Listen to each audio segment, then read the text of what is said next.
বিহার বিধানসভা নির্বাচনে প্রথম পর্বের প্রচারাভিযান আজ সন্ধ্যায় শেষ হয়েছে। এই পর্বে 6 নভেম্বর ভোট গ্রহণ। দেশের বিভিন্ন রাজ্য কেন্দ্রশাসিত অঞ্চলে আজ থেকে ভোটার তালিকায় বিশেষ নিবিড় সংশোধনীর দ্বিতীয় পর্বের কাজ শুরু হয়েছে। রাষ্ট্রপতি দ্রৌপদী মুর্মু বলেছেন, 2047 সালে বিকশিত ভারতের লক্ষ্য পূরণের কাজে তরুণদের গুরুত্বপূর্ণ ভূমিকা রয়েছে। বিদেশমন্ত্রী ডক্টর এস জয়শঙ্কর গাজা শান্তি চুক্তি দীর্ঘমেয়াদী এবং স্থিতিশীল হবে বলে আশা প্রকাশ করেছেন।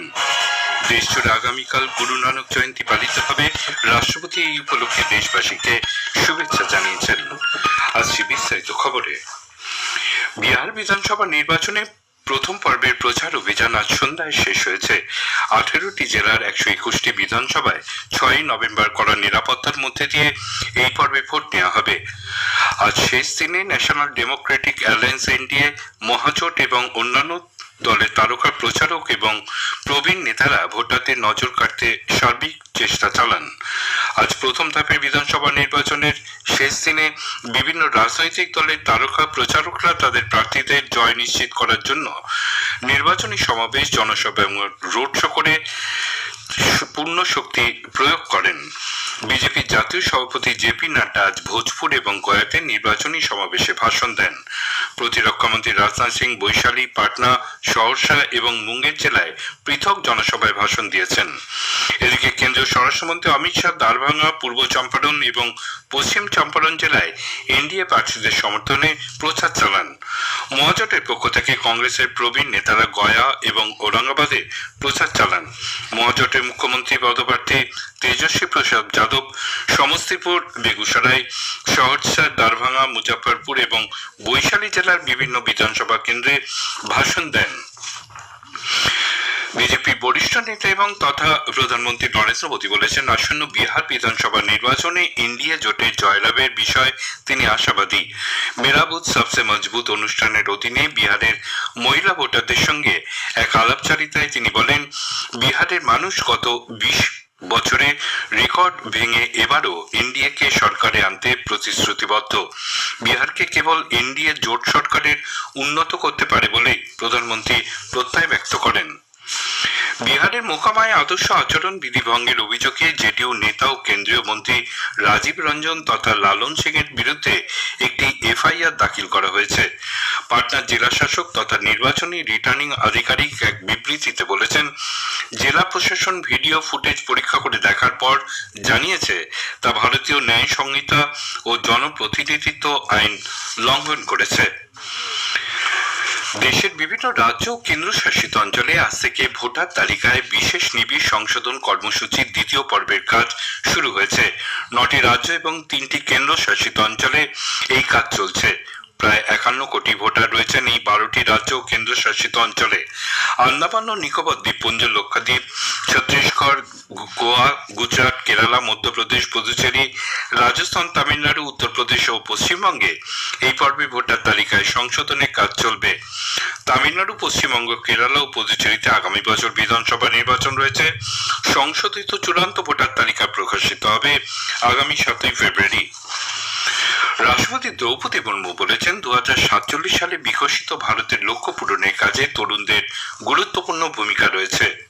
सरकार द्वारा उठाए गए कदमों से युवाओं के लिए अनेक अवसर उपलब्ध हो रहा है। उच्च शिक्षण संस्थाओं द्वारा युवाओं को प्रोत्साहित देने के लिए सभी आवश्यक कदम उठाए जाने चाहिए, जिससे वे उन अवसरों का समुचित उपयोग कर सकते हैं। देश में रिसर्च, इनोवेशन और एंटरप्रेन्योरशिप का बढ़ावा देना महत्वपूर्ण है। उत्तराखंड সফরের তৃতীয় শেষ দিনে আজ নৈনিতালে কুমায়ুন বিশ্ববিদ্যালয়ের 20তম সমাবর্তন অনুষ্ঠানে যোগ দিয়ে রাষ্ট্রপতি আরো বলেন, সরকার তরুণদের জন্য বেশ কিছু পদক্ষেপ করেছে। উচ্চশিক্ষা দপ্তর দেশের তরুণদের গবেষণা, উদ্ভাবন এবং শিল্পোদ্যোগে সহায়তা করছে। आज इस दीक्षांत समारोह के साथ आपकी औपचारिक शिक्षा का एक महत्वपूर्ण चरण पूरी हो रहा है, लेकिन ये शिक्षा का अंत नहीं। मेरा मानना है कि आपको अपने भीतर के विद्यार्थी को हमेशा जीवित रखना चाहिए। शिक्षा आपको आत्मनिर्भर तो बनाती ही है, साथ ही शिक्षा आपको विनम्र बनने तथा समाज और देश के विकास में अपना योगदान देने के लिए प्रेरित भी करती है। ছত্তিশগড়ের বিলাসপুর শহরের কাছে আজ ট্রেন দুর্ঘটনা ঘটেছে। লালকাতারের কাছে একটি যাত্রীবাহী ট্রেনের সঙ্গে একটি মালবাহী ট্রেনের মুখোমুখি সংঘর্ষ হয়। এ পর্যন্ত 4টি মৃতদেহ উদ্ধার হয়েছে, আহত আরো 20 জন। রেলের পদস্থ আধিকারিক, জেলা প্রশাসন এবং পুলিশ ঘটনাস্থলে পৌঁছেছে। যুদ্ধকালীন তৎপরতায় উদ্ধার কাজ চলছে। কেন্দ্রীয় ইস্পাত মন্ত্রী এইচ.ডি. কুমারস্বামী নতুন দিল্লিতে আজ বিশেষ ইস্পাত পিএলআই তৃতীয় দফার উৎপাদন ভিত্তিক উৎসাহ ভাতা প্রদানের সূচনা করেছেন। অনুষ্ঠানে শ্রী কুমারস্বামী বলেন, আসন্ন সময় 2,60,00,000 টন বিশেষ উৎপাদনের লক্ষ্যমাত্রা নিয়ে 6,300 কোটি টাকা এই প্রকল্পের অধীনে ব্যয় করা হয়েছে। কেন্দ্রীয় কর্মী, জন অভিযোগ ও পেনশন দপ্তরের প্রতিমন্ত্রী ডক্টর জিতেন্দ্র সিং আগামীকাল নতুন দিল্লিতে গোটা দেশ জুড়ে 4th ডিজিটাল লাইফ সার্টিফিকেট প্রচারের সূচনা করবেন। মন্ত্রক এক বিবৃতিতে জানিয়েছে, 1 মাস ব্যাপী এই প্রচার কর্মসূচি রূপায়ণে 2,500 শিবির গঠন করা হচ্ছে। এই প্রচারের মূল লক্ষ্য হল পেনশন প্রাপকদের ফেস রিকগনিশন প্রযুক্তির মাধ্যমে ডিজিটাল ক্ষমতায়ন। এই খবর শুনছেন আকাশবাণী থেকে। বিদেশমন্ত্রী ডক্টর এস জয়শঙ্কর আজ বলেছেন, ভারত গাজা শান্তি চুক্তিকে স্বাগত জানিয়েছে। এই চুক্তি দীর্ঘমেয়াদী ও স্থিতিশীল হবে বলেও আশা প্রকাশ করেন তিনি। ইসরায়েলের বিদেশমন্ত্রী গিডিয়ন সারের সঙ্গে বৈঠকের আগে তিনি বলেন, ভারত ও ইসরায়েল উভয়ই সন্ত্রাসবাদের সমস্যায় জর্জরিত। উভয় দেশই সন্ত্রাসবাদ নির্মূল করতে একযোগে জিরো টলারেন্স নীতি নিয়ে কাজ করবে। We have stood together in testing times and we have created a relationship with a very high degree of trust and of reliability. Our two nations face a particular challenge from terrorism.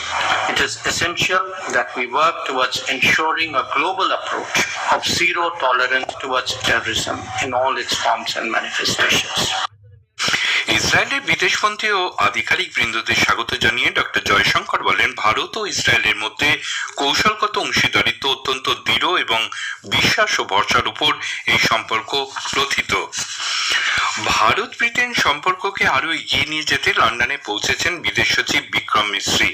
ব্রিটেনে ভারতের high কমিশনের তরফে জানানো হয়েছে, এই সফরে একাধিক বৈঠক করবেন বিদেশ সচিব। তার সফরের মূল লক্ষ্য দুই দেশের কৌশলগত সম্পর্ককে দৃঢ় করা এবং একাধিক গুরুত্বপূর্ণ ক্ষেত্রে পারস্পরিক সহযোগিতা বৃদ্ধি। বরিষ্ঠ মারাঠি অভিনেত্রী দয়া ডোংরে বয়সজনিত সমস্যায় আক্রান্ত হয়ে গতকাল শেষ নিঃশ্বাস ত্যাগ করেছেন। তার বয়স হয়েছিল 85 বছর। 1990 সালের 11ই মার্চ মহারাষ্ট্রের অমরাবতীতে তিনি জন্মগ্রহণ করেন। প্রসার ভারতীর সঙ্গীত প্রতিযোগিতায় অংশগ্রহণের পরেই দেশছড়া খ্যাতি হয় তার। মারাঠি টিভি সিরিয়াল तुझी माझी जोडी जमाली रे नंदा सौका भाडे या जासाठी केला होता अट्टहास ও লিকুড়ো উন্তান জালি তার জনপ্রিয়তা বৃদ্ধি করে। ঘূর্ণিঝড় মোনালিসায় বিপর্যস্ত জামাইকা ও কিউবায় মানবিক সাহায্য পাঠিয়েছে ভারত। নতুন দিল্লি থেকে আজ এই সাহায্য পাঠানো হয়। সামাজিক মাধ্যমে এক বার্তায় বিদেশমন্ত্রী ডক্টর এস জয়শঙ্কর জানিয়েছেন, এই প্রাকৃতিক বিপর্যয়ের সময় গ্লোবাল সাউথের দেশগুলির পাশে রয়েছে ভারত। ভারত তৃণমূল লিস্টকে জলাতঙ্কের প্রাদুর্ভাব মোকাবিলায় সহায়তা করার জন্য 10,000 ডোজ জলাতঙ্ক টিকা এবং 2,000 শিশি জলাতঙ্ক ইমিউনোগ্লোবুলিন পাঠিয়েছে। ভারত গ্লোবাল সাউথের বিশ্বস্ত এবং নির্ভরযোগ্য স্বাস্থ্য অংশীদার হিসেবে তার ভূমিকা পুনর্ব্যক্ত করেছে। গুরু নানক জয়ন্তী বা গুরু পর্ব আগামীকাল দেশ জুড়ে পালিত হবে। শিখ ধর্মের প্রবর্তক গুরু নানক দেবজির জন্মদিন উপলক্ষে গুরু পর্ব পালিত হয়।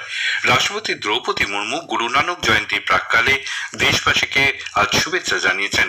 এক বার্তায় রাষ্ট্রপতি মুর্মু বলেন, এই উপলক্ষে উন্নত সমাজ গঠনে গুরু নানক দেবের মূল্যবোধ ও আদর্শ গ্রহণ করতে উদ্বুদ্ধ করে। তিনি বলেন, গুরু নানকজির সত্য, ন্যায় বিচার এবং সহানুভূতির বার্তা সমাজকে সাফল্যের শিক্ষা দেয়। শেষ করার আগে খবরের বিশেষ অংশ আরেকবার। বিহার বিধানসভা নির্বাচনের প্রথম পর্বের প্রচার অভিযান আজ সন্ধ্যায় শেষ হয়েছে। দেশের বিভিন্ন রাজ্য কেন্দ্রশাসিত অঞ্চলে আজ থেকে ভোটার তালিকায় বিশেষ নিবিড় সংশোধনীর দ্বিতীয় পর্বের কাজ শুরু হয়েছে। রাষ্ট্রপতি দ্রৌপদী মুর্মু বলেছেন, 2047 সালে বিকশিত ভারতের লক্ষ্য পূরণের কাজে তরুণদের গুরুত্বপূর্ণ ভূমিকা রয়েছে। খবর এখনকার মতো শেষ হলো। এরপরে স্থানীয় সংবাদ 7:50 মিনিটে।